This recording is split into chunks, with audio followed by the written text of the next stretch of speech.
بسم الله الرحمن الرحيم. دلوقتي هنبدأ في القلقاس على طول. بصوا القلقاس اهو انا خرطته بالحجم ده، وكل شويه واصفيه، انقعه واصفيه، انقعه واصفيه لحد ما احس ان الميه بتاعته نظيفه اشتغل بيه على طول. عندي هنا كزبره وعندي سلق وعندي توم. السلق انا شايلاه في الفريزر علشان خاطر استعمله على طول، فعشان كده متلج. الكزبره ممكن برضو تشيلها في الفريزر معاه. دلوقتي بقى هنضرب في الكبه السلق والكزبره والثوم. دلوقتي انا عندي الشوربه حطيتها في الحله اللي هشتغل فيها على القلاص. وعندي هنا بقى شلت معلقه من الخلطه اللي انا عملتها، السلق على الكزبره على الثوم، وحطيت في الباقي حطيت عليه كوبايه ميه على الشوربه، وهغليهم بقى يغلوا هرجع لكم تاني. دلوقتي بقى بعد ما غليت الخلطه اللي عندي هحط مرقيه. لو ما بتستعمليش المرقه ما تحطيهاش، بس هي بتدي طعم حلو جدا. وهي بتغلي كده هبدا انزل على طول بالقلقاس، والحركه دي بتخلي القلقاس ما ينزلش الجل اللي فيه اهو. بسم الله الرحمن الرحيم. بعد ما حطيت الكميه اللي عندي كلها كده هقلبها واغطيها واسيبها بقى لحد ما تستوي، وبعد كده اجهز التقليه اللي عندي وبعدين احطها. دلوقتي بعد ما استوت، بصوا هنعرف ازاي ان هي استوت.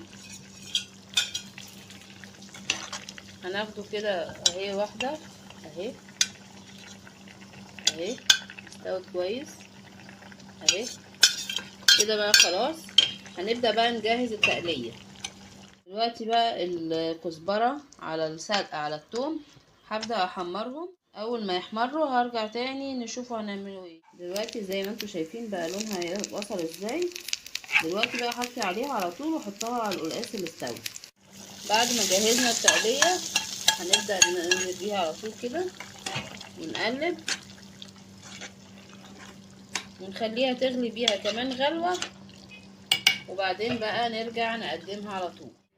دلوقتي بعد ما خلصناه شايفين شكله حلو ازاي وريحته طالعه حلوه جدا جدا. دلوقتي حطيت معلقه زبده ومعلقه سمنه، وهحط بقى كمان شويه زيت. وفي الوقت ده انا غسلت الرز. اول ما يسيحوا كلهم على بعض كده هنزل بالرز المغسول. دلوقتي بعد ما سمنه على الزبده على الزيت، وممكن تحطي سمنه على زيت بس، هبدا انزل بالرز المغسول.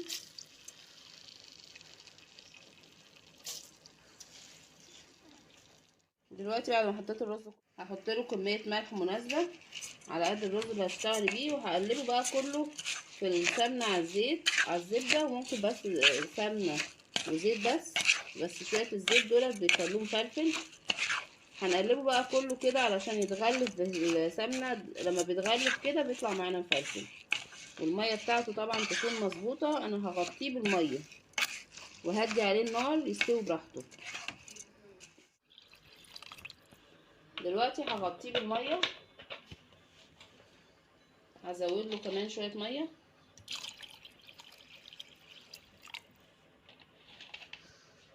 بالظبط كده. هغطيه بقى واسيبه على نار هاديه، وكل شويه ابص عليه. لو حسيت ان هو استوى عايز شويه ميه ابقى ازود له في الاخر. دلوقتي الرز استوى عندنا. بصوا بقى الرز مفرفر ازاي، زي الفل، وريحته طالعه حلوه جدا جدا. يا رب يعجبكم الفيديو وتستفادوا منه. ما تنسونيش باللايك والشير والاشتراك في القناه، وشكرا والسلام عليكم ورحمه الله.